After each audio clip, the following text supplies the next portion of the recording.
waktunya sangat sayang nih, berharga untuk mendengarkan dari Prof. Abe untuk sharing-nya. Heeh. Saya akan Baik, mohon izin Prof, bisa saya mulai ya Prof ya? monggo saya ikut Baik saja, saya ikut panitia pokoknya. baik Sorry saya Tante ya, Lili, saya infoin sebentar, saya mute all dulu ya. Nanti Tante Lili sama Prof. Abe tolong di unmute sendiri. baik Oke, terima baik, kasih. terima kasih. Ya, silakan Tante Lili. Baik, terima kasih. Kita mulai acara kita. Sebelumnya izinkan saya untuk memandu, memoderasi acara kita sore hari ini. Bismillahirrahmanirrahim. Assalamualaikum warahmatullahi wabarakatuh. Salam damai sejahtera untuk kita semua. Om Swastiastu, Namo Buddhaya, salam kebajikan. Yang saya hormati pembicara utama acara webinar PAJ kita sore hari ini, Prof. Abe, para hadirin yang kami banggakan, dan segenap pengurus PAJ yang berbahagia. Webinar ini diselenggarakan dengan maksud untuk mendengarkan, terutamanya belajar dari pengalaman tamu kita hari ini. Sebelumnya, pertama-tama mari kita panjatkan puji syukur kehadirat Tuhan Yang Maha Kuasa, yang telah melimpahkan rahmat dan karunia-Nya sehingga kita dapat berkumpul pada acara sore hari ini tanpa ada satu halangan apapun. Salawat serta salam senantiasa kita ajukan kepada junjungan kita Nabi Muhammad Sallallahu Alaihi Wasallam. Selamat bergabung pada acara diskusi kita mengenai manajemen bela negara, pendekatan modern menjadi bangsa yang besar yang dibawakan oleh Profesor Dr. Med Dr. Abe Susanto, SEMA CPM. Nah, saya akan bacakan sedikit riwayat hidup beliau sebelum saya melanjutkan ya. Beliau ini lahir di Yogyakarta di bul eee, di bulan September tahun 50 ya, dan, seorang cendekiawan yang mumpuni dari berbagai perspektif menurut hemat saya ya, sebagai praktisi dunia manajemen bisnis, sebagai konsultan, akademisi, dan juga penulis. Sangat produktif. Tahun 83 mendirikan Jakarta Consulting Group yang 10 tahun yang lalu sekitar sudah eee limpahkan kepada generasi penerusnya dan beliau lebih banyak agak-agak filantropik nih sebenarnya nih Prof. Abe nih. Jadi banyak sekali kegiatan kemasyarakatan dan sosial dan terutama tadi salah satunya aging with quality itu yang, dikampanyekan dan juga, bela negara ya untuk, dihadirkan di, kampus dan diajarkan secara mandiri. Di samping tetap menjadi Taprof tenaga pengajar profesional di Lemhanas RI. Oke.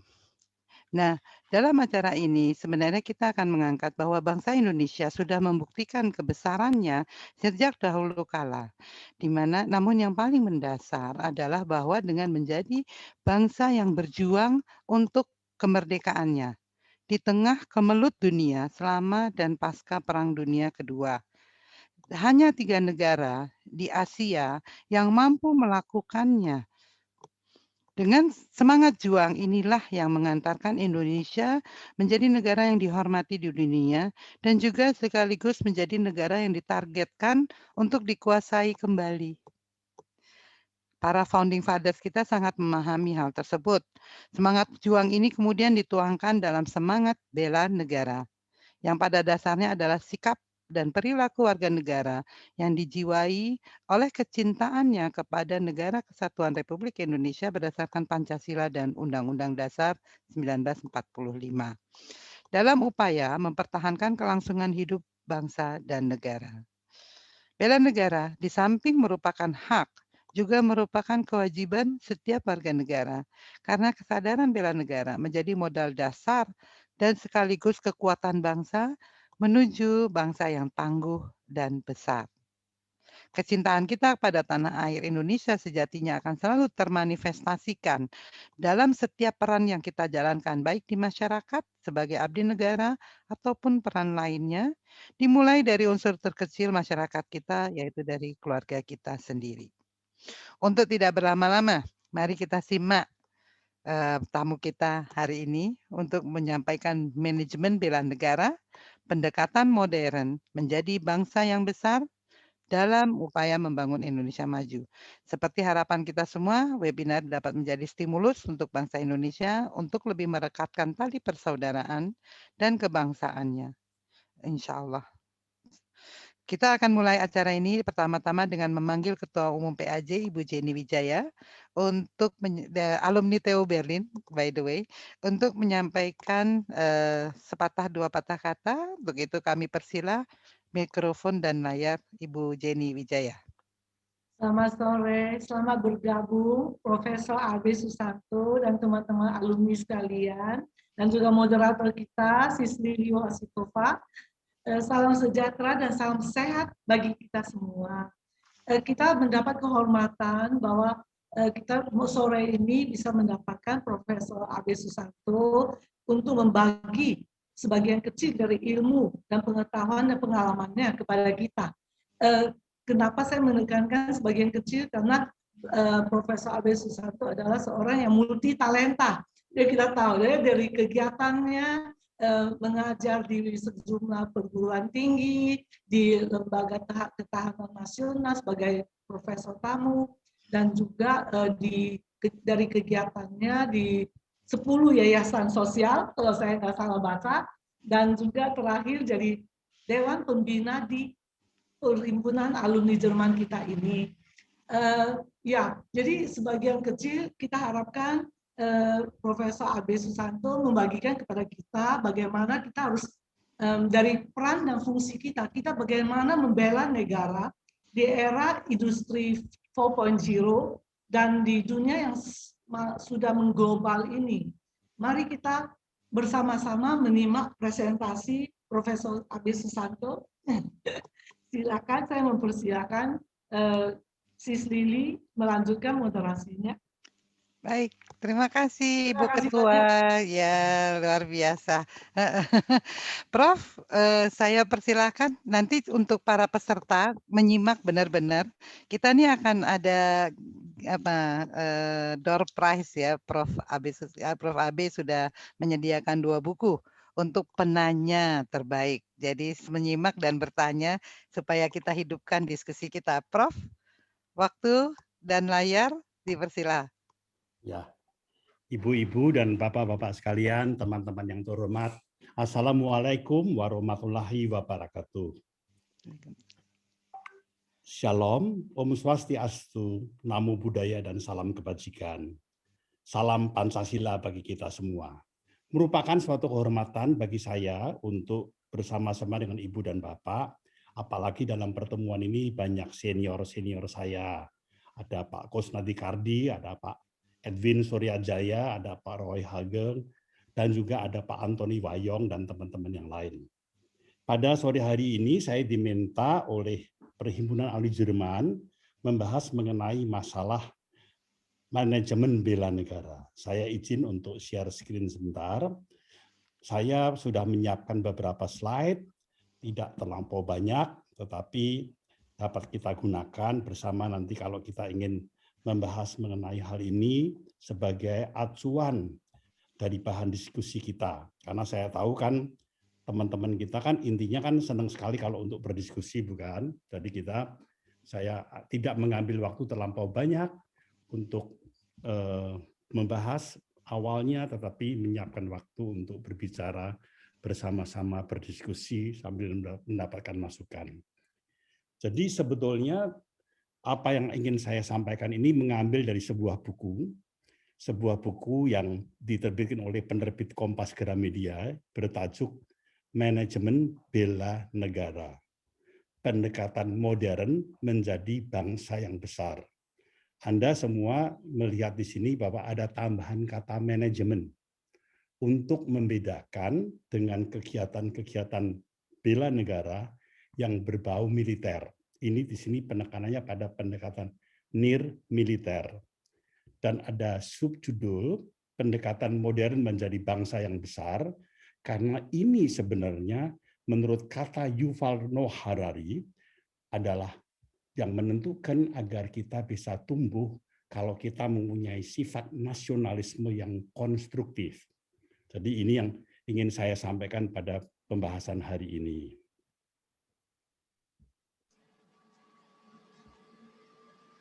Saya sebelumnya supaya mempunyai kebersamaan, saya menyampaikan sebuah emas dari Universitas UPN Veteran Jakarta.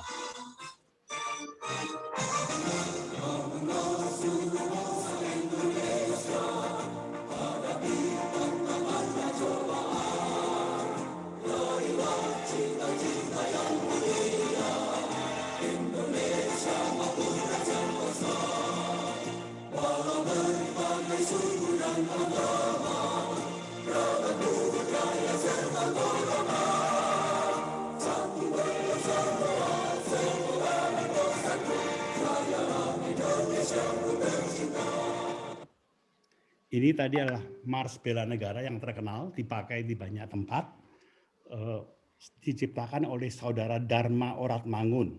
Ini adalah adik kandung dari Bapak Jauhari Oratmangun yang menjabat sebagai dubes kita di Beijing saat sekarang ini.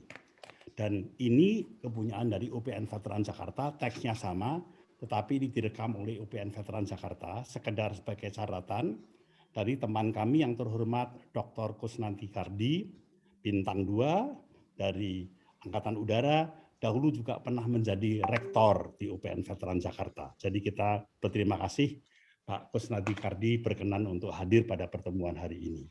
Saya teruskan. Nah, kalau kita melihat hal ini, maka sebetulnya saya ingin menceritakan di sini mengambil angle yang lain. Kebetulan di dalam cerita tenggelamnya KRI Nanggala 402, tajuk rencana Kompas 27 April itu mengambil kutipan sedikit dari buku manajemen bela negara. Dikatakan di sini dalam buku manajemen bela negara pendekatan modern menjadi bangsa yang besar, buku Kompas 2020, Abi Susanto menuliskan, kebijakan luar negeri dirancang untuk membantu melindungi kepentingan nasional, keamanan nasional, tujuan ideologis, dan kemakmuran ekonomi suatu negara. Tolong kata-kata kemakmuran ekonomi suatu negara, Ibu dan Bapak catat dalam hati. Hal ini dapat terjadi sebagai hasil dari kerjasama secara damai dengan bangsa lain. Pohon yang baik akan berbuah baik pula. Sekedar ini adalah saya ambil dari tajuk rencana Kompas 3 hari yang lalu.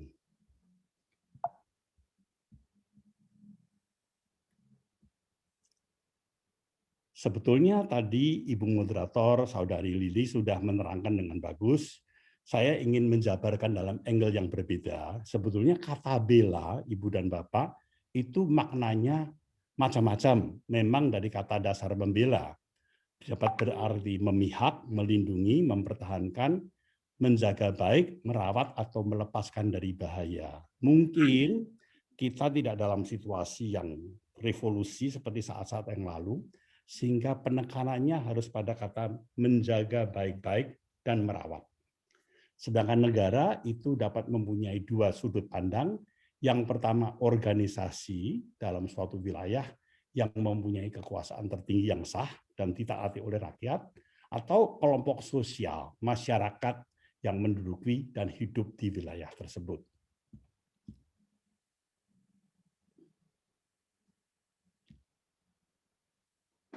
Kalau kita berbicara mengenai makna bela negara dan manajemen bela negara, jadi kalau kita melihat yang di atas, ini suatu konsep yang telah kita pahami dengan baik, konsep untuk menjaga, merawat negara, serta meningkatkan hal-hal yang sudah berjalan dengan baik, dengan berbagai upaya, termasuk tetapi tidak terbatas pada pemantapan pilar-pilar kebangsaan, serta pelestarian alam, budaya, dan kesejahteraan warganya. Nah, kalau kita tambahkan kata manajemen, karena buku kita manajemen itu antara lain juga diberi kata pengantar oleh Pak Kusnadi, maka sebenarnya di sini penjabarannya agak angle-nya bergeser sedikit. Di sini lalu pengelolaan negara dan warga negaranya yang terencana dengan strategi yang tepat. Jadi sangat kuat pendekatan strategik manajemennya. Guna mencapai hasil yang optimum dan berdampak nyata, alatnya apa dan berkelanjutan melalui 9 elemen utama bela negara. Ini nanti akan kita bahas satu persatu agar kita mempunyai bayangan kalau kita melakukan manajemen bela negara dalam kehidupan kita sehari-hari, itu elemen nyatanya apa? Karena dengan menjalankan 9 elemen utama bela negara ini, negara akan menjadi kokoh, tangguh, dan stabil terhadap ancaman eksternal ataupun internal, baik secara fisik ataupun ideologis. Jadi ini suatu pendekatan konsep yang mencoba mengejawantahkan, membumikan konsep bela negara bagi setiap warga negara Indonesia. Tadi telah diungkap oleh beberapa kata, kawan-kawan, kalau kita berbicara bela negara itu komponennya ada 4. Yang pertama, cinta tanah air. Berarti kita harus mengenali dan mencinta tanah air dengan siap membela dari berbagai bentuk ancaman. Kedua, kesadaran untuk berbangsa dan bernegara yang diwujudkan dalam bentuk perilaku.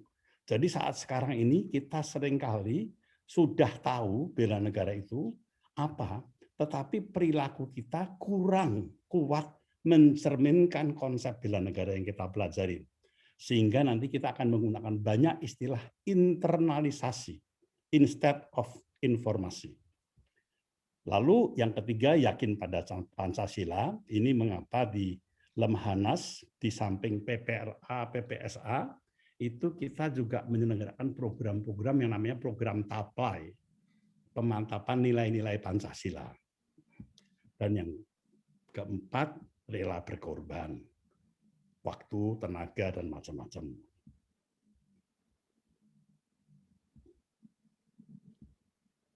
Saya mulai ingin memohon perhatian Ibu dan Bapak untuk pendekatan yang tadi berkaitan dengan kemakmuran ekonomi setelah Indonesia 75 tahun merdeka.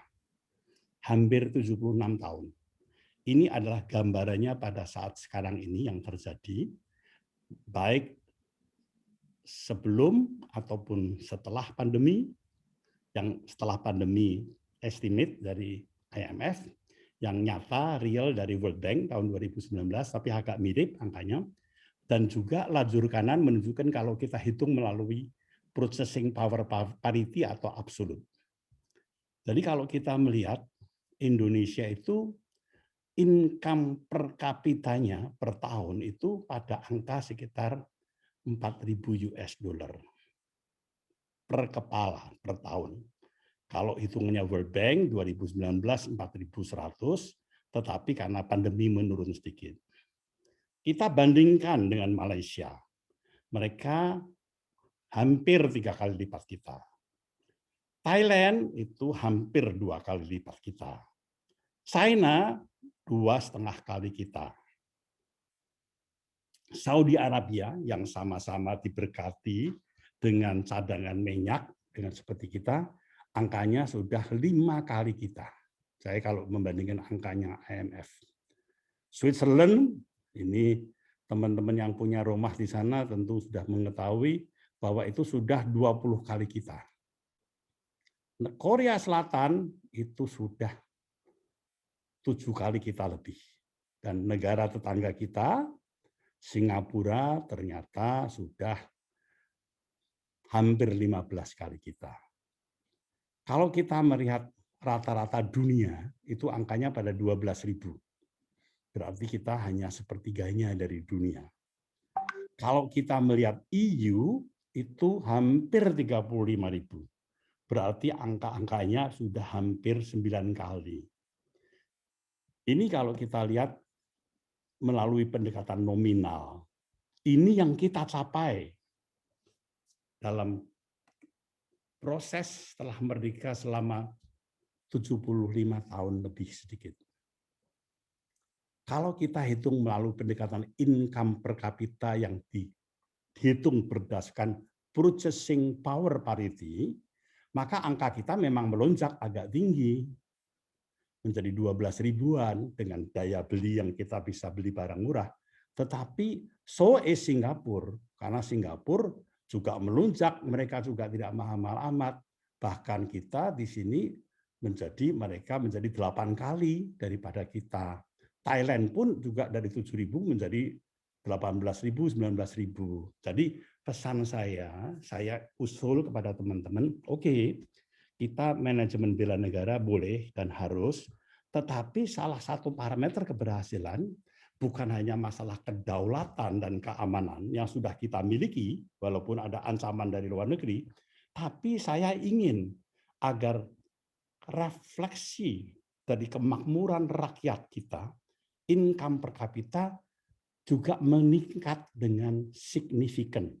Ini PR kita, angka-angka ini. Ini saya juga bekali hal ini kepada teman-teman mahasiswa STIN, Sekolah Tinggi Intelijen Negara, supaya kalau mereka ditugaskan juga mempunyai apresiasi terhadap hal-hal yang berbau diplomasi ekonomi. Jadi ini angka-angka yang menarik dan kami juga banyak berbicara dengan berbagai kementerian, baik itu KLHK, baik itu Kementerian Luar Negeri, mengenai angka-angka ini, sehingga kami sekarang juga banyak mendorong pentingnya diplomasi ekonomi bagi peningkatan daya saing bangsa. Jadi ini gambar yang saya selipkan dan saya rasa ini penting bagi kita semua. Nah, kalau tadi kita kembali, Ibu Lili sudah dengan sangat bagus mengatakan ini ada di pasal 27 ayat 3 Undang-Undang Dasar 45. Yang intinya setiap warga negara berhak dan wajib ikut serta dalam upaya pembelaan negara. Ini pada waktu diadakan pertemuan mengenai penyusunan kurikulum bela negara di tingkat perguruan tinggi. Tetapi ini angle-nya bukan angle latihan bela negara yang model militer, baris berbaris, latihan mengangkat senjata, bukan. Tetapi angle-nya adalah bagaimana bela negara ini dituangkan dalam berbagai bentuk, di mana kita tidak mengharapkan setiap anggota warga negara kita menjadi anggota TNI, dan ini bukan hanya tugas tentara saja, tetapi bagaimana kita semua dalam profesi kita sehari-hari mewujudkan sesuai dengan peran dan profesi kita. Ini yang penting untuk kita simak. Ini saya berikan pengantar pendek. Ini suatu contoh. Tahun 2018 kami mengadakan apply, karena kalau PPRA kan waktunya 5, 6, 7, 8 bulan kan terlampau lama. Jadi kita pada waktu itu kebetulan Jakarta Consulting Group diberi hak oleh Lemhanas untuk memilih 100 orang pengusaha Indonesia. Yang kita seleksi sendiri kemudian diikutkan dalam TAPAI, pemantapan nilai-nilai Pancasila. Dan ini adalah yang bersama dinyanyikan oleh teman-teman pada waktu menjelang akhir penutupan.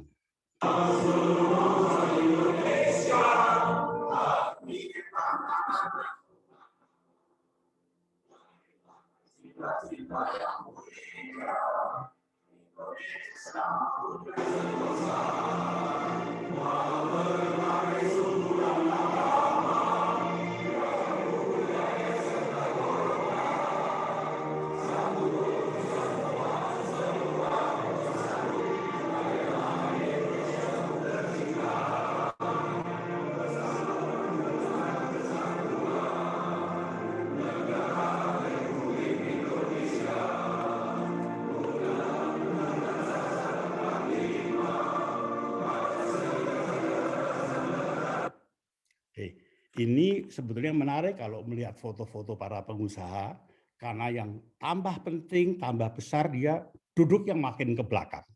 Yang di depan-depan itu terpaksa karena ketua Perhimpunan Indonesia Tionghoa umpamanya atau pengurusnya.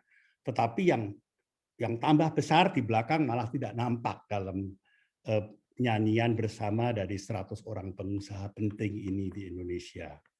Saya teruskan ya. Nah, saya sekarang mulai masuk pada pembahasan yang 9 elemen tadi.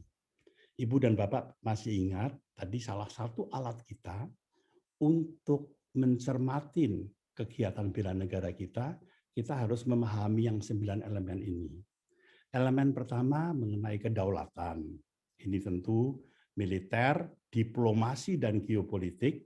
Saya sendiri sekarang di Lemhanas dari tadinya ngurusin kepemimpinan, sekarang digeser menjadi diplomasi. Jadi ini dan geopolitik. Ini menarik juga. Menurut catatan dari Global Firepower tahun 2021, kemarin ini disiapkan oleh asisten saya, kekuatan militer Indonesia berada di peringkat 16 dari 138 negara. Jadi harusnya kita secara militeristik relatif aman, karena kita rankingnya cukup tinggi loh di situ sebenarnya. Nah, kalau keamanan itu kita berbicara mengenai kepolisian yang profesional, cepat mengintervensi dan menjunjung tinggi hak asasi manusia. Kalau saya mengajar di PT IKA, saya juga memang menekankan pada masalah timing dan hati-hati dengan HAM dewasa ini. Tetapi moga-moga polisi kita tambah lama akan tambah profesional dalam menjalankan tugasnya. Lalu bagaimana dengan Global Peace Index? Kita berada dari 49 dari 163 negara. Oke juga lah. Kemudian tentu kalau kita berbicara mengenai Rule of Law Index, ya tidak terlampau bagus sekali, tapi ya masih di tengah-tengah kurang lebih. Sekarang saya mulai bergeser daripada pembahasan mengenai kedaulatan dan keamanan yang berbau militer dan berbau kepolisian, kepada hal-hal yang kita tekuni sehari-hari. Karena saya tahu banyak teman-teman di sini, Pak Edwin akan banyak bersentuhan dengan berbagai bidang di sini, Pak Antoni Wayong juga, dan banyak teman-teman lain itu Pak Roy Hage, ini banyak berkaitan dengan hal yang 7 sisanya. Ketahanan pangan, itu berkaitan dengan jumlah, gizi, dan variasi pangan. Nah, menurut Food and Agriculture Organization tahun 2020, Indonesia itu sektor pertanian itu masih meningkatkan pertumbuhan dengan 2,19. Bahkan sebetulnya kalau kita melihat lebih dalam lagi pada sektor perkebunan, kita sebetulnya meningkat dengan saksama oleh karena kita mempunyai kelapa sawit yang kontribusinya menjadi paling besar di dalam ekspor kita beberapa waktu ini. Kami kebetulan sekarang juga lagi banyak melaksanakan diplomasi ekonomi untuk sawit dan baja Indonesia. Lalu kalau kita melihat Global Food Security Index, ketahanan pangan Indonesia, peringkatnya 65 dari 113. Ya. Di tengah-tengah, tetapi ada berita di sini, kalau para ahli pangan itu banyak menengok pada riset dari FAO yang menekankan Indonesia di sana-sini harus hati-hati karena terancam kerawanan pangan juga. Jadi ini hal yang banyak dibicarakan oleh kawan-kawan yang bergerak di dunia pangan dalam kebijakan makro. Energi, ini harus tanya Pak Edwin Suryajaya tadi, ini mengenai ketersediaannya, aksesibilitasnya, daya beli, dan perlindungan lingkungan hidup. Saya minggu lalu 2 kali meeting di Kementerian Lingkungan Hidup dan Kehutanan, sampai kalau dulu ngomongnya mengenai masalah kebun sawit yang tumpang tindih dengan tambang batu bara, sekarang kita mulai banyak mengenai masalah berbicara mengenai climate change control.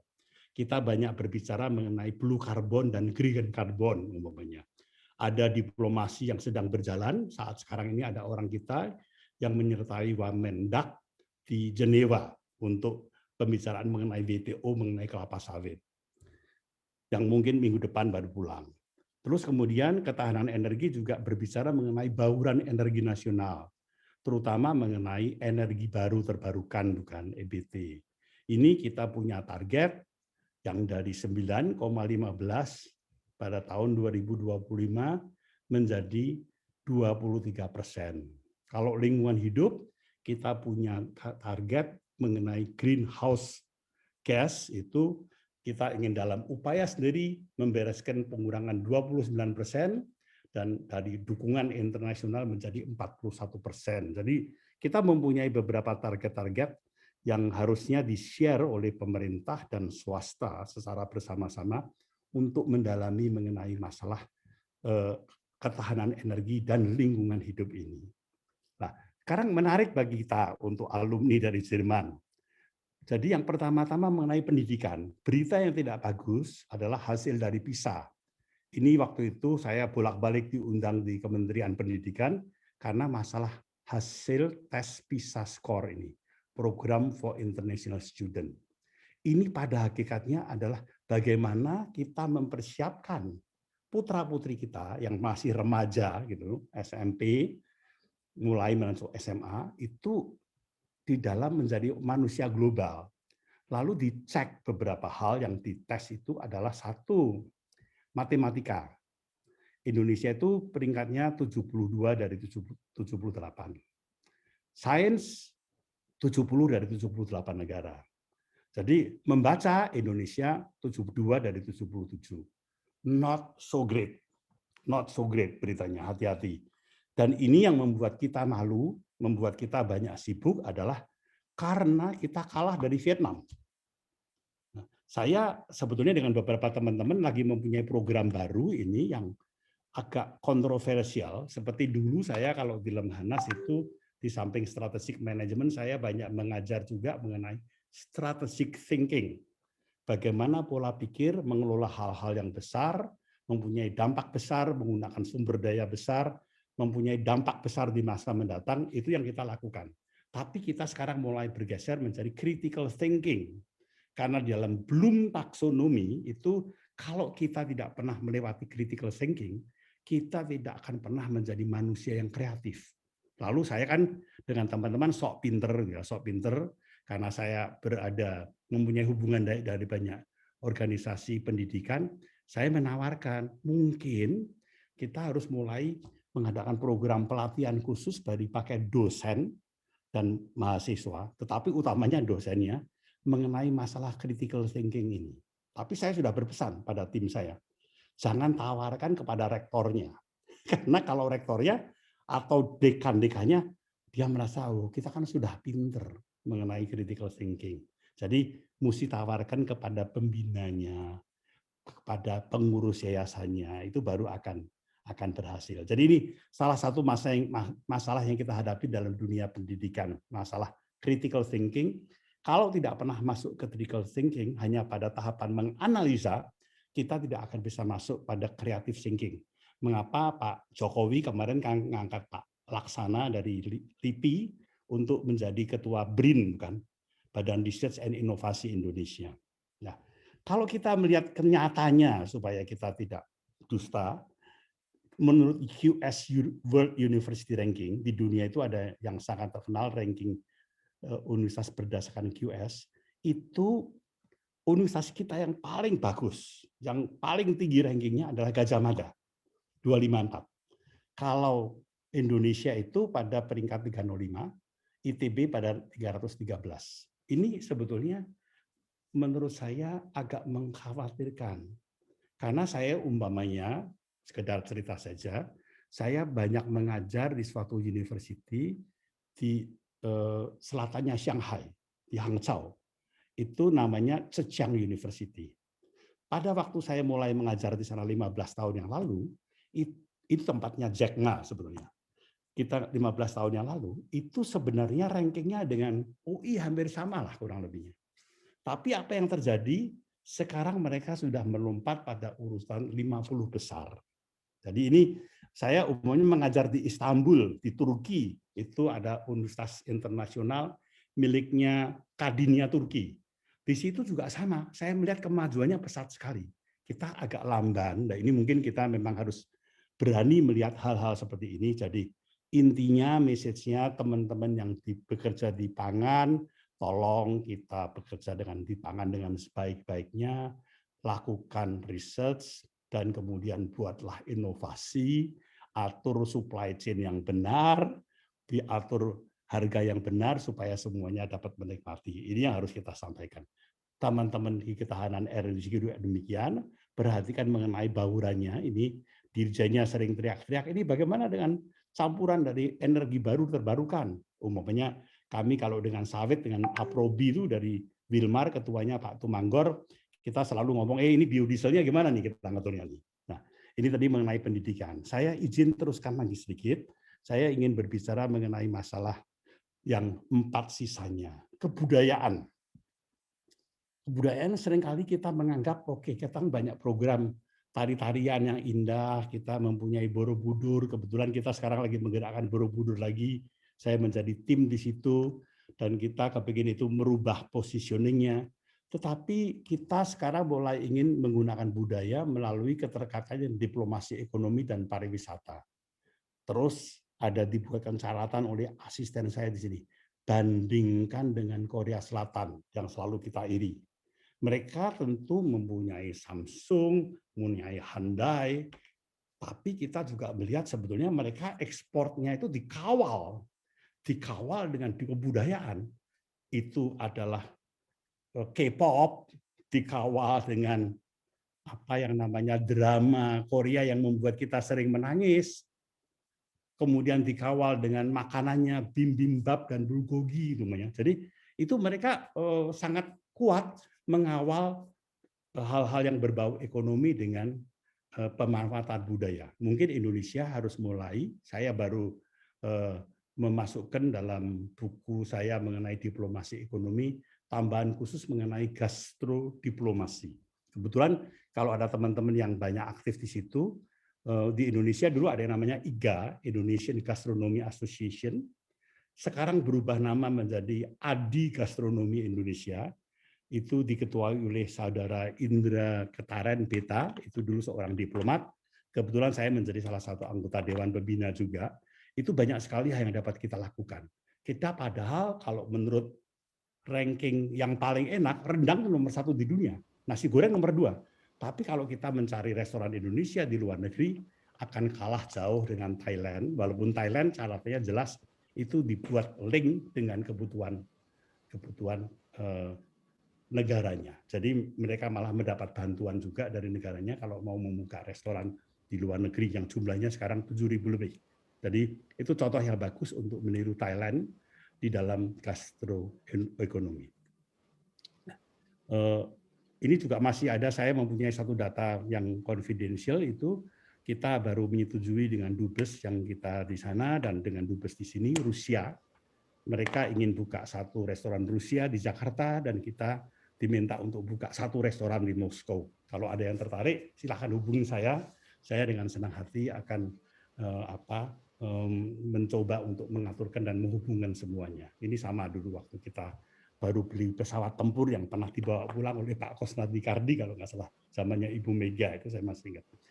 Lalu berkaitan dengan ketenagaan kerjaan, ini juga PR-nya kita besar. Kalau kita di pendidikan, kita sangat concern dengan kualitas, usia, jumlahnya. Jadi sebenarnya kemampuan kita untuk mengembangkan, menarik, dan to retain tenaga kerja itu peringkatnya 41 dari 63 negara. Not so great. Kalau kita berbicara Human Development Index dahulu, itu juga bagaimana tingkat perkembangan daripada Human Capital di Indonesia juga angkanya 107. Kalau Human Capital Index yang lebih menekankan pada penempatan orang yang tepat, karena kapital di sini sering diartikan dia mempunyai apa dan ditempatkan secara tepat, tidak. Karena di Indonesia banyak sekali orang pandai, tapi tempatnya barangkali kurang sesuai dan tidak mempunyai otoritas untuk menjalankan hal-hal tersebut. Jadi ini mengenai ketenagakerjaan kita masih punya banyak PR, dan mengenai masalah informasi dan komunikasi kita tahu kita mempunyai ada banyak hoax, banyak data yang tidak lengkap, bahkan kita kalau di sawit itu sekarang sedang, nanti ini saya hari Selasa ketemu dengan Pak Erlangga Hartarto, kita akan membahas khusus mengenai negatif campaign dari sawit yang mulai terasa dampaknya bagi kita. Dan kita akan mulai berbicara bagaimana melawat hoax yang sudah terus-terusan dan lama kita agak defensif sehingga sekarang menjadi post-truth, dianggap benar, bahkan oleh orang Indonesia sendiri. Jadi ini kita harus mengaturnya dari dua sisi dengan satu pendekatan yang berbau saintifik dan kenyataan, tetapi juga strategi komunikasi publik kita harus disesuaikan. Dan di sini saya mengambil satu angka yang menarik, ini asisten saya mengatakan, Pak, ada data yang menarik, menurut IMD, World Digital Competitiveness Ranking, daya saing digital Indonesia itu berada di perangkat 56 dari 63 negara. Perhatikan, padahal Indonesia adalah pengguna internet terbesar di dunia. Jadi ini rupanya kita senang hanya pakai untuk WA-WA-nya, tapi tidak digunakan untuk memanfaatkan perangkat ini menjadi suatu tujuan yang lebih besar lagi. Ini beberapa yang ingin saya sampaikan. Masih ada beberapa catatan, saya mungkin menyebut saja supaya tidak terlampau lama. Ada catatan mengenai ease of doing business Indonesia. Itu rankingnya ranking 93, tapi dari negara 190 negara. Kita mengenai World Competitiveness Ranking kita. Ini saya mengacu pada tahun 2018, itu kita tingkat competitiveness-nya pada angka 43 dari 63.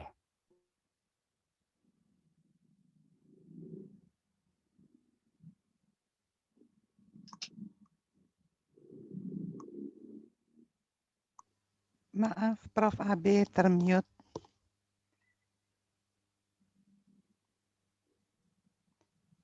Prof. termute. Bisa di-unmute, Prof. Izin.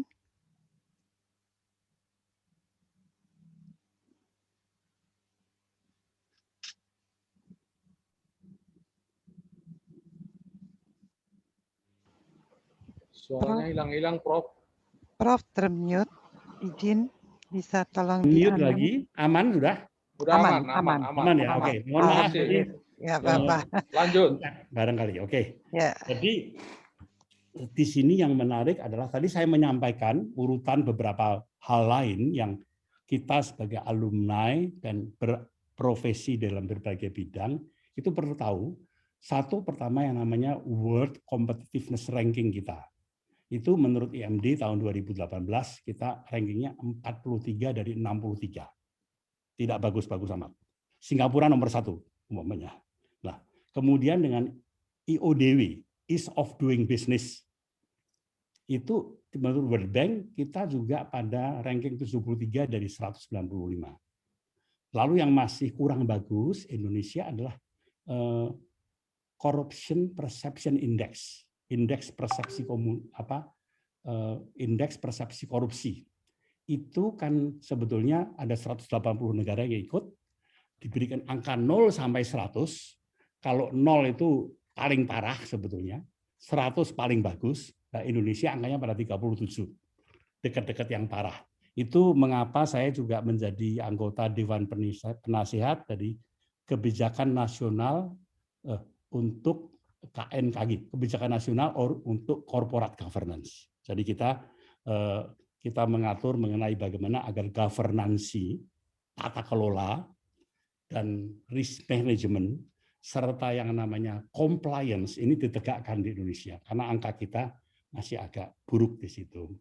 Lalu ada juga kalau sekedar melengkapi saja mengenai ketimpangan pendapatan. Kita semua tahu itu ada koefisien Gini yang sering digunakan. Angka kita turun, dulunya 0,4, 0,41, sekarang turun menjadi 0,3, 0,3820 yang terbaru tahun 19. Tapi itu sebetulnya itu kan tambah kecil tambah aman, tambah besar tambah tidak aman. Tetapi angka yang aman agar tidak terjadi kerusuhan sosial itu para ahli berpendapat harusnya angka pada 0,3. Jadi we still have a long way to go mengenai masalah ketimpangan pendapatan ini. Ini untuk menambahkan beberapa hal yang lain. Tentu hal ini umumnya saya di UPN Veteran, di center saya itu saya banyak dibantu oleh seorang alumni Jerman. Mungkin hadir di sini ada Dr. Bambang Susanto. Beliau sebelumnya adalah konsul jenderal kita di Hamburg. Dia banyak membantu saya. Kita juga berbicara mengenai masalah pariwisata. Kita juga berbicara mengenai masalah tentunya perkebunan yang saya anggap sangat penting dan lain-lain. Di samping beberapa tadi 4 hal, tapi yang utama kita ingin meminta teman-teman semua untuk aktif memperhatikan di 9 elemen ini, di mana yang 2 memang berkaitan dengan militer dan kepolisian, tetapi 7 berkaitan dengan karya kita sehari-hari. Saya izin teruskan ya. Apa misi negara dalam rangka mewujudkan visi pembagian bersama? Yaitu pertama, kita harus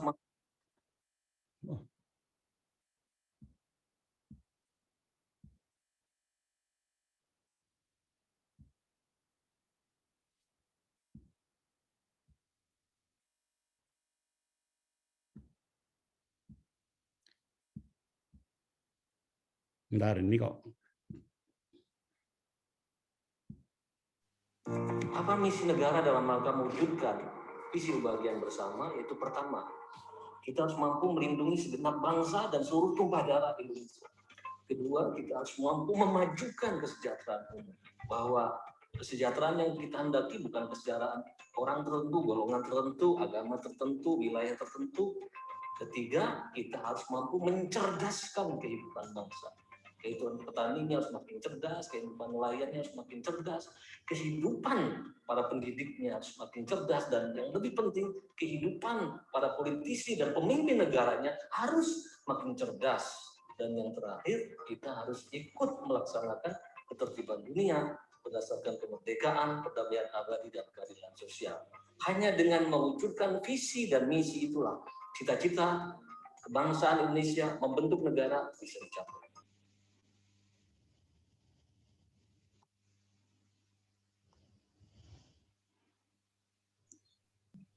Prof. AB ke unmute lagi. Mute lagi ya, coba.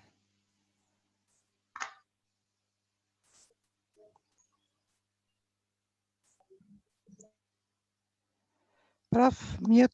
Nah, Sekarang aman ya? aman. Mohon maaf, ini kenapa kok sering unmute sendiri. Jadi sebetulnya tadi itu adalah kutipan dari Pak Yudi Latif untuk menyederhanakan berbagai hal yang intinya kita akan mengatakan bahwa sebetulnya misi dari suatu negara adalah mewujudkan visi kebahagiaan bersama. Jadi kalau visi saya mau income per kapita dari Indonesia, masyarakat Indonesia itu meningkat. Paling tidaknya 2,5 kalinya dari sekarang. Itu baru agak lumayan kan, dekat-dekat Malaysia. Tapi yang sekarang kita capai dalam waktu 75 tahun, kalau kita berbicara dalam angka-angka income per kapita per tahun masih memberikan kepada kita PR yang cukup serius, dan saya ingin semuanya dalam semangat Indonesia Incorporated melakukan kerjasama supaya ini bisa terwujud. Oke, saya teruskan. Nah, ini lalu saya ingin cerita tadi pada tahun 2020 itu di UPN Veteran didirikan satu center pakai nama saya, AB Susanto Center untuk Manajemen Bela Negara. Tetapi kami sudah punya kajian untuk manajemen bela negara. Saya mengatakan kita sudah di samping mengkaji juga boleh, tapi kita harus mempunyai pusat internalisasi dan penggerak manajemen bela negara. Pada waktu itu diresmikan oleh Bapak Gubernur Lemhanas, dihadiri oleh Pak Purnomo Yuskiantoro yang kita kenal, yang menjadi Menteri Pertahanan, serta dari Kementerian Pertahanan itu temannya Pak Kusnadi Kardi ini, Profesor Bondan Tiara Sofyan yang menjadi Dirjen Pothan, dan juga tentunya Ibu Rektor. Sekedar untuk cerita, jadi nanti kalau dari teman-teman alumni ingin berkarya dan mengerjakan hal-hal yang nyata secara lebih lanjut, silakan hubungi kami, karena salah satu yang memimpin di center pakai nama saya itu adalah Dr. Bambang Susanto, yang dahulunya menjabat sebagai konsul jenderal kita di Hamburg. Jadi rasanya banyak yang kenal juga, di samping sederetan yang lain. Tadi Pak Kusnadi Kardi, sekedar untuk pengetahuan, memang tidak di UPN lagi, beliau banyak di Unhan, tapi putranya juga bersekolah di Jerman. Jadi pasti, dan di UPN kami mempunyai beberapa dokter yang ex dari Deutschland yang cukup banyak membantu juga. Jadi ini akan kita butuhkan dengan sangat agar kita bisa melakukan lebih banyak hal di dalam hal ini. Dengan demikian, Ibu dan Bapak, saya tidak mau cerita terlampau panjang. Saya ingin sampai pada tahapan akhir. Saya selalu tahu kalau webinarnya PAJ tidak boleh lama-lama, jadi saya mengatakan, kalau bisa less than 30 minutes supaya kita punya waktu lama untuk diskusi. Ini adalah kata-kata penutup saya, closing words saya. Ini bahasa Indonesianya, saya buat dalam bahasa Indonesia, bahasa Jerman, dan bahasa Inggris. Mungkin saya boleh bacakan yang bahasa Jerman sekedar supaya mengingatkan pada kita semua. Wir können alle eine Rolle bei der Verteidigung unserer großen Nation spielen. Unabhängig davon, ob sie ein Geschäftsmenschen, ein Politiker, Soldat, Ingenieur, Arzt oder ein Lehrer, was immer sie auch tun, arbeiten sie mit ihrem ganzen Herzen daran. ihre Pflicht und verteidigen die Ehre ihres Landes. Dalam semangat itu, saya mengucapkan terima kasih atas perhatiannya dan mengembalikan kembali kepada Ibu Moderator. Terima kasih. Baik, terima kasih banyak Prof. Abe, keren banget. Es war sehr, sehr erfrischend and very inspiring. Saya izin untuk stop sharing ya. Jadi baik, baik, terima kasih banyak. Kita aplaus, Prof. Terima kasih. Thank you. Saya udah lihat nih ada yang raise hand. Sebenarnya saya berharap ada di chat ini ada pertanyaan. Pertanyaan yang semua sampaikan di chat itu adalah semuanya berharap akan bisa mendapat sharingan PowerPoint-nya Prof nih. Gimana Prof? Jawabannya apa Prof? Saya kemarin mengontak sekali lagi pada office manajemen kita. Ya. Karena kita punya PowerPoint yang keluar itu harus di copyrighted dahulu. Dan saya selalu ini mengambilnya semuanya dari buku manajemen bela negara. Yang dikirimin oleh penerbit buku Kompas kepada panitia untuk diberikan door prize, tapi juga dapat dibeli di toko buku Kompas dan dijual dengan murah. Karena ini buku yang khusus diberikan subsidi oleh Pak Lili, owner dari Kompas Gradia Group sendiri. Ini temannya Pak Edwin juga. Jadi sampai pada saya. Terima kasih. Ya, saya menyampaikan soalnya audiens sangat-sangat begeistert ini. Wir sind alle begeistert eigentlich. Sebelumnya boleh nggak kita buka videonya masing-masing, kita bikin foto bersama dulu sebelum masuk ke sesi tanya jawab ya. Pak Edwin itu kalau buka kacamatanya saya langsung mengenalin. Begitu. Nggak tahu tadi saya pikir ini apa. Boleh dibuka ininya ada nanti. Pak Mauliana Simorangkir. Ini Mauliate Simorangkir. Mauliate Simorangkir ini juga dari Ramahanas juga nih. Wah, ini banyak. Terima kasih Prof. Halo, selamat siang semua. Selamat siang, menarik ini. Terima kasih. Menarik. Iya. Perlu ditindaklanjuti untuk diskusi yang lebih operasional. Monggo. Ini ada Pak Jimmy, ada Pak Kusnadi udah masuk lagi. Ada siapa lagi nih Pak Kusnadi ini ya. Baik, foto gimana udah? Oke, saya mau foto, ada 2 kali foto ya Bapak Ibu. Yang pertama saya capture dulu, senyum semua ya. Boleh jempolnya di atas juga boleh, menandakan bahwa kita semua pas. Kalau manajemen bela negara begini. Oh iya boleh. Tangan kanan. Tangan ya, tangan kanan. Kepalanya. Oke ya. Ini ya. Yang kanan ya. Kanan. Ya, saya harus 2 kali foto ya. Ini yang pertama dulu. 1, 2, cheese. Oke, sebentar ya. Yang kedua kali. Kita tetap aja begini, kita nggak tahu soalnya screen. Sorry, saya harus foto lagi karena baru. Sorry ya, saya harus foto lagi karena baru ada yang masuk. Saya ulang dari foto pertama ya, karena baru ada yang masuk soalnya sayang. Oke ya, saya ulang lagi ya. 1, 2, cheese. Oke, sebentar ya. Lalu kedua kali saya akan buka lagi. Oke. 1, 2, cheese. Ya. Oke, terima kasih banyak. Terima kasih. Sudah senyum lebar. Terima kasih Prof. Luar biasa. Terima kasih. Luar biasa. Pak Mauliate Simorangkir, terima kasih. Luar biasa. Simorangkir ya. Soalnya kalau kita nggak foto sekarang nanti saking excitednya kita lupa. Mungkin tadi saya kembalikan nanti ada Pak Antoni Wayong ya yang mau tanya. Ya, siap. Sedikit pendapat saya ya. Jadi pertama-tama luar biasa ya Profesor Absanto. Saya lihat kiprahnya di mana-mana ini, bukan cuma satu tempat saya lihat. Jadi mungkin perlu kita aplaus, tapi ya susah ya kalau mau tepuk tangan di sini. Tidak usah, Pak. Terima kasih. Pertama itu ya kita terakhir ketemu di Ikutse ya, restoran Ikutse, Pak Prof ya. Sudah lama itu. Saya di Kemang. Ya. Jadi ada beberapa poin sini yang saya ingin tekankan bahwa bela negara ini resiproknya adalah pertahanan keamanan semesta ya. Jadi selain kita bela negara, tetapi di lain pihak negara juga harus membela kita sebagai rakyatnya. Dan saya lihat di sini saya pernah membahas ini bahwa itu berawal dari identitas ya. Jadi pertahanan keamanan semesta ini mencakup banyak aspek, tetapi dimulai dari KTP identitas kita yang sampai saat ini saya belum lihat itu dalam arti big datanya belum tercapai. Dan mengenai bela negara, tentunya di sini ada pertanyaan, jangan tanya apa yang kau bisa dapatkan dari negara, tetapi apa yang bisa kau berikan kepada negara. Saya rasa itu yang patut kita camkan ya, sebagai warga negara yang ingin membela negaranya, dan kita juga harus tahu itu.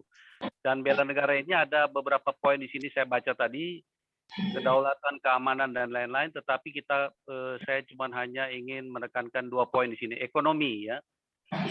Ekonomi ini tentunya negara harus menjamin infrastruktur yang efektif dan ekosistem yang bisa dinikmati oleh semua warga negara. Saya rasa itu perlu ditekankan. Dan mengenai kesehatan, ya itu saya rasa apa yang terjadi dengan dokter terawan itu menunjukkan bahwa masih ada beberapa pengkhianat di antara warga negara kita. Saya tidak terlalu jauh membahas itu, tapi saya rasa kita semua mengerti kasus dokter terawan dengan Nusantaranya. Poin kedua itu ketahanan pangan. Saya melihat bahwa beberapa khususnya teknologi dari Israel itu sudah sangat nomor 1 di dunia ya. Karena ada yang pakai 2 handphone ini, mungkin satu handphonenya dimatikan ya. Dimatikan ya. Ada 2 handphone nyala itu. Atau mic-nya di mute. Jadi ketahanan pangan ini teknologi Israel. Saya lihat di sini ada Ethiopia, Thailand, bahkan Cina itu mengadopsi teknologi Israel dalam hal ketahanan pangan. Indonesia belum masuk di situ karena masalah politik kita yang berseberangan mungkin ya. Mungkin kedepannya akan bisa karena yang kita lihat di sini adalah ketahanan pangan ini menyangkut hajat hidup orang banyak. Jadi kita sudah mencapai 270 juta dan kalau ada yang lapar itu membahayakan ketahanan kita juga. Keempat, substitusi import ini dalam bela negara kita harus juga, karena ini ekonomi ya, oil dan gas khususnya. Saya sendiri di situ sedang berusaha untuk meningkatkan produksi minyak mentah melalui sumur-sumur dangkal yang akan membuat kita tidak perlu lagi import minyak mentah. Kelima yaitu digital teknologi. Mungkin di sini bahasan ke depannya karena Google itu tahun 2020 sudah menguasai teknologi digital dan mendapatkan income 182 billion US dollar ya. Jadi berapa itu kalau rupiahnya dikalikan 15.000. 182 billion US dollar. Jadi semua di dalam kegiatan kita punya teknologi digital itu lebih dari separuh sudah dikuasai oleh Google. Jadi apapun kita lakukan di situ, baik itu WhatsApp, ya, trading baik banyak sekali ya trading sekarang yang sekarang sudah mencapai 400 triliun rupiah. Baik, Pak Jadi Tony. itu saja yang saya ingin tekankan atau saya tambahkan sedikit. Terima kasih. Terima kasih atas kesempatannya. Baik, Pak Tony, pengayaannya luar biasa ya. Ada 5 hal di sini yang saya catat. Mungkin Prof. Abe mau menanggapi. Di samping itu saya memanggil kalau ada pertanyaan silakan ditulis di chat box dulu. Jadi bisa kita akomodir. Saya yakin di benak para peserta ini banyak sekali yang mau ditanya. Silakan Prof. Abe. Saya terima kasih Pak Antoni Wayong dan saya sangat menyetujui pendapat Bapak. Intinya di sini yang barangkali harus menjadi perhatian kita tadi mengenai khusus ketahanan pangan. Saya masih ingat pada waktu saya pernah diundang di Kertanegara oleh Pak Prabowo pada waktu ada pemilihan presiden. Lalu salah satu yang saya garis bawahi adalah masalah ketahanan pangan. Karena dengan penduduk sebesar 290 juta ini, we cannot avoid to have problems dalam ketahanan pangan. Dan yang sekarang tren di dunia yang menarik adalah pendapatannya bukan masalah karbohidrat, tapi bagaimana perolehan protein kita. Karena sebetulnya kalau protein kita semasa anak-anak dan remaja bagus, kita menjadi orang-orang yang mempunyai kemampuan kecerdasan intelektual yang baik. Dan di situ sekarang yang tren dari dunia, saya tidak tahu nanti bagaimana acceptance di dunia, adalah perolehan protein dari serangga, bukan dari daging. Memang ada pembicaraan mengenai daging yang dibuat di lab, tapi yang lebih dekat dan nampaknya sudah lebih nyata itu adalah dari bahan serangga, di mana konten proteinnya lebih tinggi, pembiakannya lebih cepat. Bahkan di Eropa sudah ada satu restoran burger yang isinya proteinnya protein serangga. Ini salah satu bagaimana mindset kita harus dibuka juga. Tetapi kita juga jangan lupa mengenai masalah hasil laut kita. Karena hasil laut kita kan cukup besar sekali sebetulnya. Dan hasil laut kita ini jangan lupa sebetulnya adalah sumber protein yang luar biasa. Jadi ini harus kita garis bawahi, walaupun di situ nanti ada kaitannya dengan diplomasi politik dan ekonomi tingkat tinggi, bagaimana kita harus mengurangi bagaimana penangkapan ikan karena alasan kapal-kapal yang kurang bagus. Tapi nanti di pihak lain, luar negeri itu dalam tanda kutip menjual produk-produknya, umpamanya ikan salmon dari Norway. Itu kita tadinya mengatakan, oh kalau nanti Anda bisa mengurangi emisi gas kaca karena tidak menggunakan kapal besar, kita akan berikan insentif. Ini sekarang sedang di dalam pembicaraan juga hal tersebut. Ini menarik sebetulnya karena ini sedang menjadi urusan tingkat tinggi, bahasan antar bangsa juga. Pak Antoni Wayong, saya mengucapkan banyak terima kasih. Ya. Sama-sama, Prof. Baik. Terima kasih Prof, itu ini sekali, insightful sekali, banyak yang insightful nih Prof nih, masih nempel Prof AB nih kayaknya. Ada pertanyaan satu Saya Prof. mengapresiasi Ibu Lili, ini ada senior saya, Bapak Titus Saryanto, beliau ini adalah Dirjen Planologi di Kementerian Kehutanan. Kemudian ada teman saya juga Pak Ignatius Lesmana yang saya hormati, dan banyak teman-teman lain yang saya mohon maaf kalau sampai tidak menyebutkan namanya satu persatu. Terima kasih. Selamat datang, selamat bergabung di webinar kita. Baik, ada pertanyaan satu, ini dari Pak Bustandi Jamal.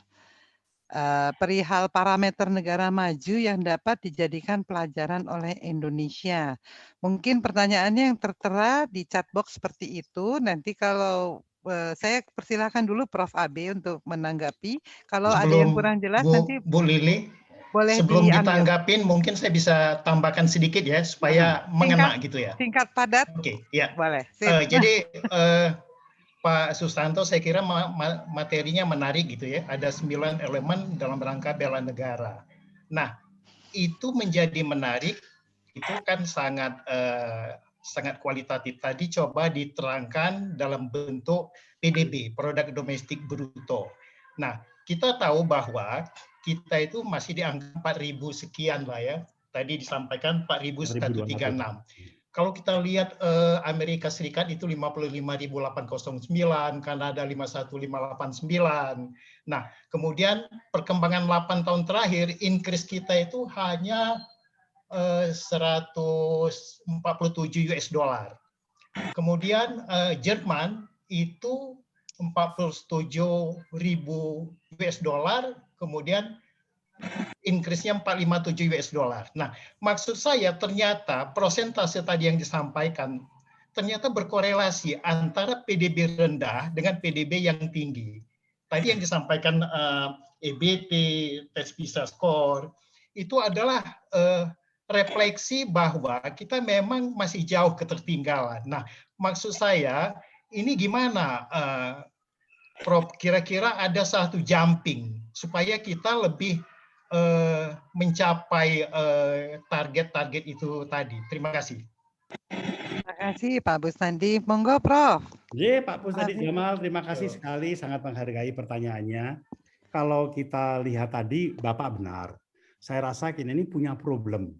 Setelah 75 tahun merdeka sampai seperti keadaan sekarang ini, menurut saya kita harus refleksi diri. Kalau Bapak dan Ibu bertanya kepada saya, dari sisi perspektif strategic management, kalau kita mau membantu bangsa ini menjadi tumbuh, fokus perhatian kita sebetulnya adalah pada dua hal. Karena menurut saya yang harus kita perhatikan adalah dua hal yang saling berkaitan, itu masalah pendidikan dan kesehatan. Kalau ngomongnya mau lebih kasar lagi adalah kebodohan dan kesehatan yang tidak begitu bagus. Ini saling interlink. Sehingga ini membuang banyak energi, membuang banyak kegiatan, dan arah kita sebagai suatu nation state tidak bergerak ke arah yang benar atau lambat. Jadi oleh karena itu kalau kita kan selalu memperhatikan masalahnya harus efektif dulu. Saya mau ke Bogor, saya harus sampai ke Bogor. Saya mau efisien, lain perkara. Efisiennya bisa naik mobil, bisa naik kereta, tapi yang penting saya maunya sampai dulu. Tidak efisien sedikit nggak apa-apa. Nah kita ini sudah tidak efisien, kadang-kadang belum efektif. Ini yang kita nggak nyampai-nyampai itu barangkali. Jadi ini kadang-kala kami, saya selain berbicara dengan pertemuan alumni yang lain, saya juga mengatakan kita ini kadang-kadang perlu berbesar hati untuk berani refleksi diri. Apa yang kurang saya lakukan, apa yang salah kita lakukan. Barangkali saya yakin di Indonesia itu banyak sekali orang pandai. Tapi karena human capital index kita nggak begitu bagus, banyak orang-orang yang super jago seperti teman saya Pak Kusnadi Kardi ini, postnya kurang tepat. Saya dengan beliau dulu di Air Power Center itu pernah mengurusin masalah flight information region di Natuna. Pada waktu itu saya sempat mendorong dan mengatakan, kita dubes kita yang di Kanada itu harus orang yang tahu mengenai penerbangan. Terus kita promosikan Pak Kusnadi Kardi pada waktu itu lah.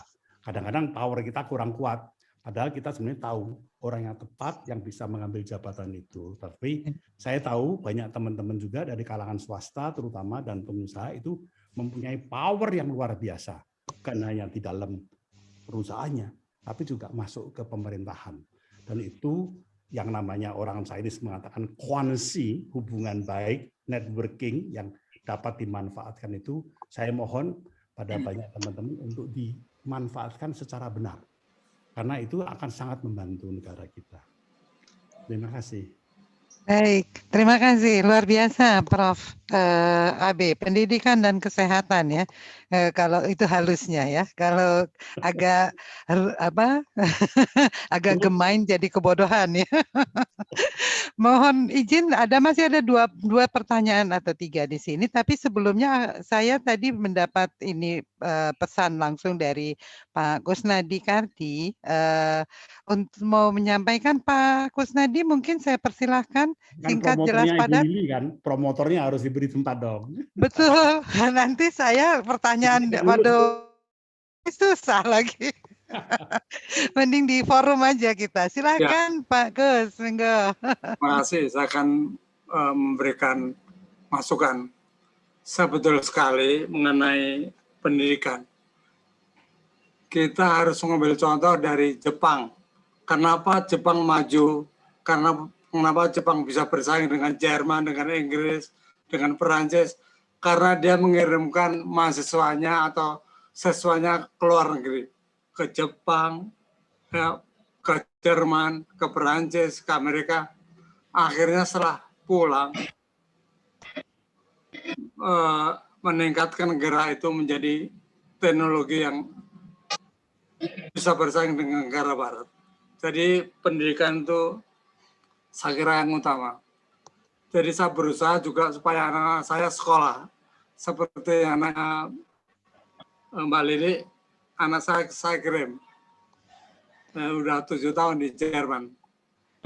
Kemudian yang saya berikan ini adalah mengenai nilai-nilai bela negara. Ya, nomor 1 adalah cinta tanah air. Perlu ditambahkan di sini tidak hanya cinta tanah air, tapi yang berkaitan dengan wilayah kedaulatan. Wilayah kedaulatan itu darat. Kita dikuasai Amerika. Laut tidak bisa menjaga karena kapal selamnya sedikit, lautannya luas. Sehingga hasil laut di Arafura dia dicuri oleh pencuri dari Thailand, Vietnam, Taiwan. Jadi untuk menjaga laut aja masih tidak bisa. Yang ketiga, di atas laut dan di atas daratan kan udara. Udara di atas Pulau Batam, Kepulauan Riau, Natuna dikendalikan oleh negara Singapura yang seperti Jakarta. Yang kerugian setiap tahun adalah 10 billion US dollar. Hanya 1% diberikan ke Indonesia. Katakan terima kasih karena nggak kerja diberi uang. Harga diri itu yang perlu ditingkatkan. Nah ini perlu ditambahkan bahwa cinta tanah air termasuk wilayah kedaulatan yang harus dipertahankan. Itu aja Pak B. Terima kasih. Ya, terima kasih Bapak. Terima kasih Pak Kusnadi. Monggo Pak Prof. Abi. Ya, ini memang bersama Bapak dan juga Pak Cepi Hakim, serta pada waktu itu juga ada Profesor Makarim Wibisono, bukan, yang ahli hukum internasional itu, banyak bersama-sama diplomat kita di PBB dahulunya. Kita banyak membahas bahwa kita barangkali di dalam diplomasi di luar negeri harus menekankan esensi mengenai international negotiation yang modern. Tetapi yang tidak lagi mengandalkan pada kekuatan satu orang, tapi pada kekuatan tim. Dan lalu yang menarik juga adalah bahwasanya ini selalu berkembang. Sebetulnya kalau kita mau agak sedikit balance, kita juga menerima limpahan yang di Christmas Islands itu flight information region-nya dikendalikan dari Semarang sebenarnya. Jadi itu sebetulnya ada kata-kata yang mengatakan ya ini sering terjadi. Tapi buat kami, buat saya pada waktu itu, ini penting buat kita karena ini tempatnya strategis dan ada tempat-tempat yang krusial untuk kita minta kembali. Dan saya belum lama ini bertemu dengan dirutnya Airnav itu yang mengambilkan radar dari berbagai tempat di Indonesia. Dia mengatakan kami siap Pak, karena peralatan Indonesia kayak kita bisa belilah peralatan mau seperti apa. Manusia saya bisa siapkan dengan cepat. Jadi sebenarnya ini memang harus ada political win. Dan saya mendengar Pak Jokowi kan sudah memerintahkan supaya hal ini cepat terselesaikan ya Pak. Barangkali memang nanti kawan-kawan yang unggulan seperti Pak Kusnadi Kardi ini, yang dahulu pernah di Kementerian Pertahanan, penerbang pesawat tempur, itu harus masuk dalam tim delegasi kita untuk berbincang-bincang di ICAO ya Pak ya. Itu saya sangat menghargai sekali kalau Bapak bisa meneruskan perjuangan ini. Terima kasih. Terima kasih Prof. Abe. Baik, saya mau bacakan tadi Pak Edwin Suryajaya mohon pamit, itu udah saya ini. Selamat sore moderator dan narasumber. Jika melihat persepsi korupsi 37, artinya tingkat korupsi kita tinggi. Memang itu tampak dari banyaknya pejabat kita yang masuk penjara. Bagaimana sebentar. Bagaimana pendapat Prof, kondisi korupsi ini dikaitkan dengan kepemimpinan di Indonesia yang berasal dari partai politik? Terima kasih, itu pertanyaan dari Dr. Erna Lem. Erna Lem atau dari Pak Edwin Suryajaya? Enggak, dari Dr. Erna Lem. Oh, oke. Baik. Dr. Erna Lem, terima kasih atas pertanyaannya. Memang kalau saya lihat indeks persepsi kita masih relatif buruk ya. 37% itu karena 0 yang paling buruk, 100% yang paling ideal. Berarti kan di sini hal yang harus kita perhatikan. Di dalam kaitannya dengan kepemimpinan, saya itu sebetulnya menarik ini. Kami itu dulu, saya dengan Pak Kusnadi malah pernah memulai zaman kita masih muda untuk membuat program kepemimpinan. Kita sebut dengan nama quantum leadership. Beliau banyak milih menulis bagian militernya, saya bagian bisnisnya waktu itu. Pernah ada kerjasama ini. Di mana di situ kita menekankan bahwa yang pandai penting itu adalah kemampuan seorang pemimpin untuk mempunyai visi yang besar. Pak Jokowi kan visinya bagus, infrastruktur, tetapi juga kemampuan menggerakkan pengikutnya. Kalau dia hebat tapi pengikutnya bergeraknya tidak seirama dengan dia, semaunya sendiri, malah bahaya. Jadi Mengapa tertib organisasi harus ada? Terus yang kedua, kami dalam tahapan kedua itu saya sering mempromosikan apa yang namanya strategic leadership, yaitu leading for impact. Harus ada impact-nya, dampaknya yang terasa. Dan dampaknya itu harusnya ternyata tadi pada income per kapita. Dan yang ketiga, tahapan berikutnya, saya umumnya nanti saya minta tolong Pak Dr. Simorangkir ini, barangkali kita harus membuat satu campaign nyata. Saya itu agak kurang nyaman dengan dengan istilah pejabat.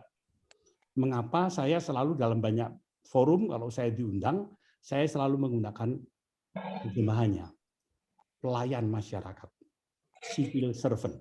Jadi sebetulnya pendekatannya adalah pelayan masyarakat, bukan pejabat.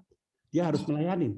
Dan oleh itu saya pada teman-teman ini selalu memberikan program pelatihan yang namanya servant leadership.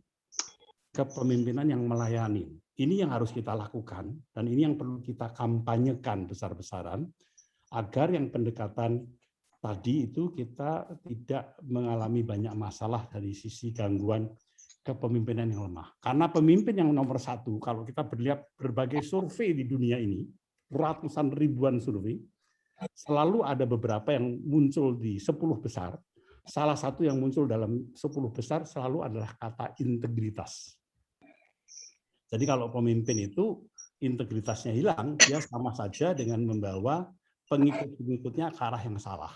Jadi ini yang harus kita perhatikan, tapi saya sedang banyak mempromosikan pendekatan strategic leadership agar berdampak dan servant leadership pada yang tingkat lebih tinggi untuk mempunyai kemampuan melayani. Terima kasih. Baik, terima kasih Prof. Ini luar biasa pertanyaannya. Mohon bagi para peserta, para hadirin bisa mengisi polling dulu. Ini pesan sponsor. Sebelum saya lanjutkan, ini pertanyaannya makin banyak, makin ke sini, makin sore makin banyak. Padahal kita ini, tapi saya mau menggarisbawahi komentar Prof tadi ya, strategic leadership dan servant leadership ya. Ini luar biasa. Pertanyaannya kan PR-nya besar sekali ya kayaknya. Ini ada pertanyaan dari Pak Titus Saryanto, ya. Dirjen Planologi Kementerian Kehutanan. Oh siap, nggih, mantan. Iya, ini ngerti banget nih pertanyaannya, saya sangat terarah. Saya akan coba summarize ya. Yang di-manage dari bela negara termasuk seluruh Gatra, boleh disebut Hankam. Tapi pada Gatra ekonomi ada aspek finansial. Lalu di dalam yang berdampak luas. Negara-negara kalah perang di Perang Dunia Kedua saat ini menjadi negara kuat. Ini terjadi di samping SDM yang kuat juga karena bantuan dana yang besar. Maka perlu memanage hubungan internasional yang berkaitan dengan finance. Bagaimana dengan Indonesia, Pak? Apakah kita sudah berada pada diplomasi yang tepat dalam memanagenya? Apakah kita sudah tepat dalam memposisikan diri di tengah-tengah politik yang bebas dan aktif? Monggo. Ini pertanyaannya sangat jitu dan tepat dan sangat keren dewasa ini. Satu tahun Pak Titus Saryanto ini senior saya. Jadi ya Bapak, saya juga agak prihatin. Kayaknya kemarin itu saya masih diajak Zoom hari Jumat. Sore itu masih diajak Zoom dengan staf ahlinya Ibu Retno Marsudi dari Ibu Menlu yang khusus mengenai diplomasi ekonomi. Intinya sekarang ini dahulu, kalau kita zaman dahulu belajar hubungan internasional, itu kita sering mengatakan yang biasanya menarik itu pertama kali politik dulu, kemudian the trade deal follows. Tetapi sebenarnya kalau kita mau jujur, di dalam kenyataannya, ini sejak zaman penjajahan dahulu malah, itu adalah the flag will follow the trade. Ini kebalik. Jadi seakan-akan malah bendera bangsa itu ngikutin dari perdagangannya. Ini tentu kata-kata yang dikatakan kok kurang elok, tapi kenyataannya agak demikian. Karena VOC itu dahulu kan mulai dari dagang dulu kan, baru pemerintahnya kemudian menjajah. Dan ini yang dilakukan oleh Korea juga umumnya, dilakukan oleh China juga. Kalau kita melihat saat sekarang ini yang sedang ramai, Dan saya sudah berpesan agar teman-teman tidak miss, itu adalah Afrika. Afrika itulah satu benua yang sedang tumbuh dan yang sekarang sudah mengerjakan baru China di sana. Kita harus cepat-cepat masuk ke Afrika. Karena itu nanti setelah itu kita bisa ngikutin. Kalau kita melihat One Belt One Road-nya China itu juga sebetulnya kan lebih mengarah kepada masalah diplomasi ekonomi. Jadi ini kalau kita melihat bagaimana Ibu Retno Marsudi dan Pak Erick Thohir membuat diplomasi vaksin, itu kan diplomasi ekonomi sebenarnya untuk mengamankan ekonomi, bukan semata-mata politik. Jadi benar Pak Titus Haryanto ini tentu sangat concern sekali dengan masalah diplomasi blue carbon dan green carbon, hutan dan laut kita. Contohnya itu sekarang Norway masih utang 760 miliar kepada pemerintah Indonesia dalam kaitan dengan insentif gas karbon ini. Ini Pak Titus Haryanto tahu lebih banyak daripada saya bahkan.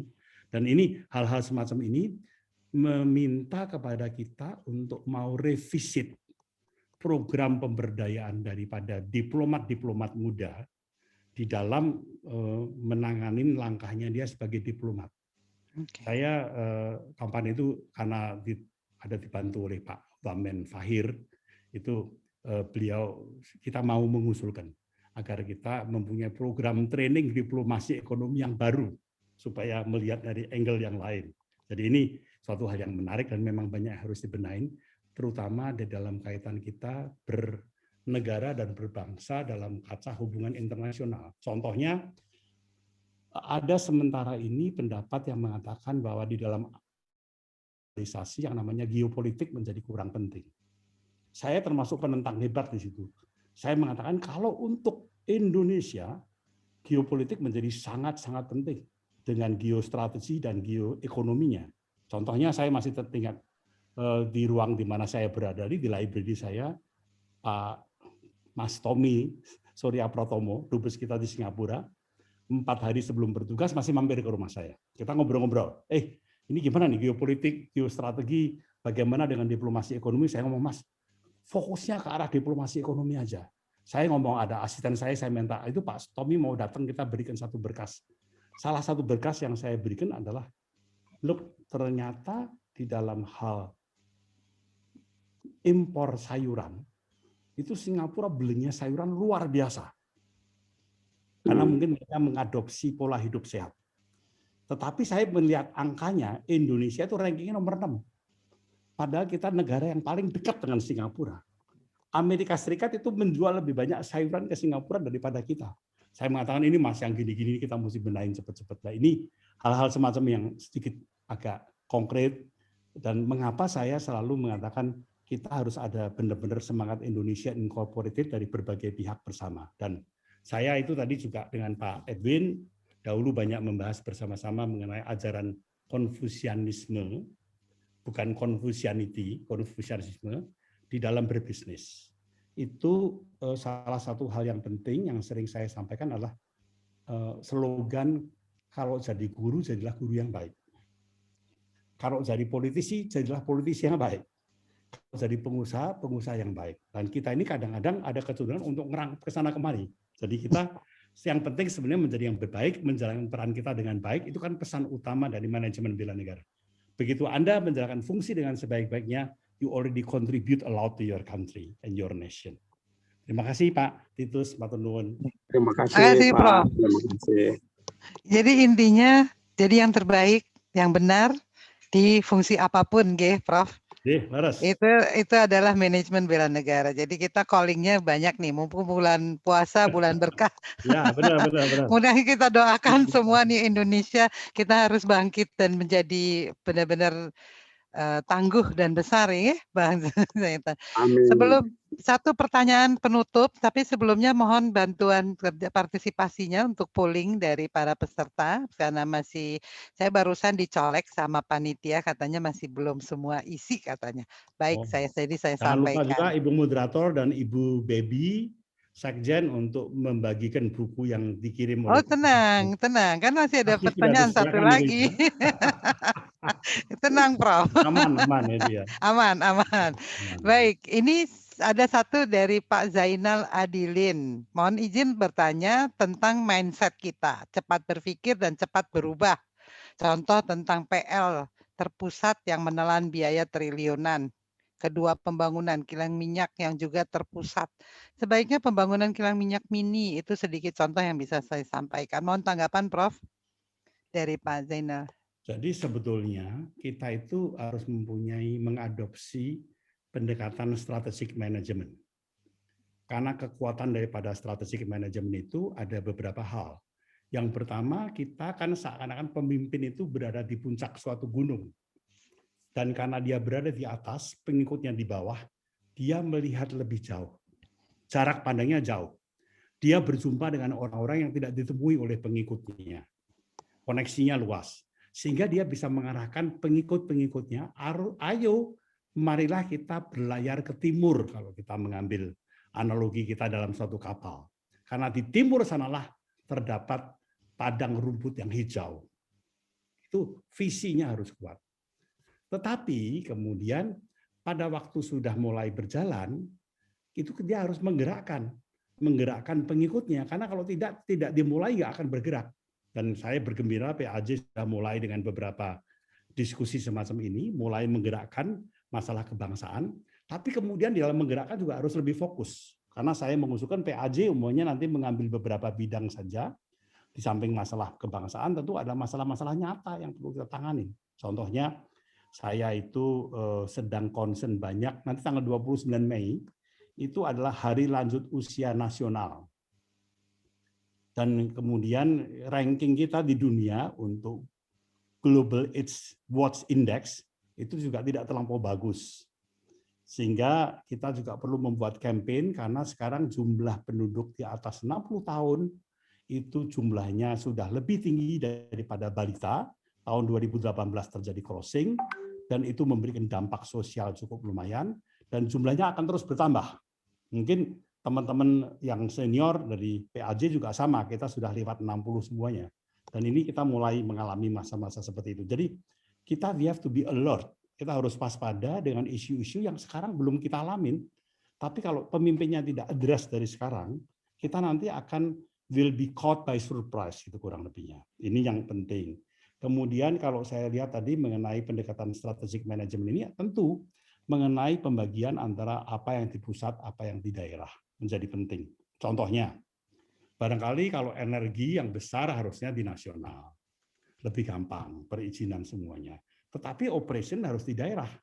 Pariwisata itu dorongannya tidak boleh top bottom, tapi selalu dari bottom ke atas.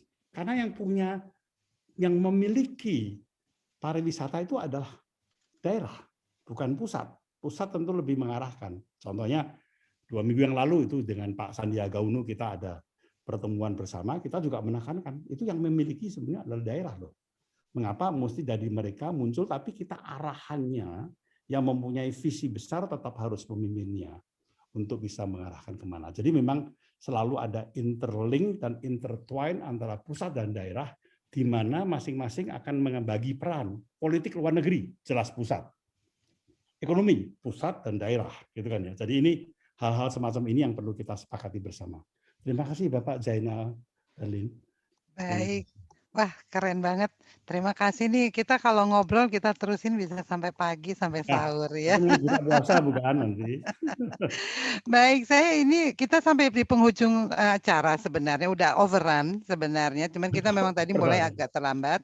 Tapi nggak mungkin nggak overrun kalau Prof. Abe yang bicara. Soalnya banyak sekali insight-nya dan udah komprehensif kan, udah holistik gitu. Jadi memang harus dibicarakan. Mudah-mudahan semua bermanfaat. Saya ingin memberi pengumuman door prize buku ada 2 buku yang disediakan oleh Prof. Abe Susanto. Penerbit buku Kompas, bukan dari saya. Dari penerbit Kompas ya, itu memberikan untuk mendukung acara kita diberikan 2 buku. Mungkin bisa panitia tayangkan atau saya tayang ya. Saya share screen dulu ya. Ini tolong nanti akan dihubungi oleh oleh panitia bisa untuk buku Sang Begawan ini jatuh ke Pak Ernalem.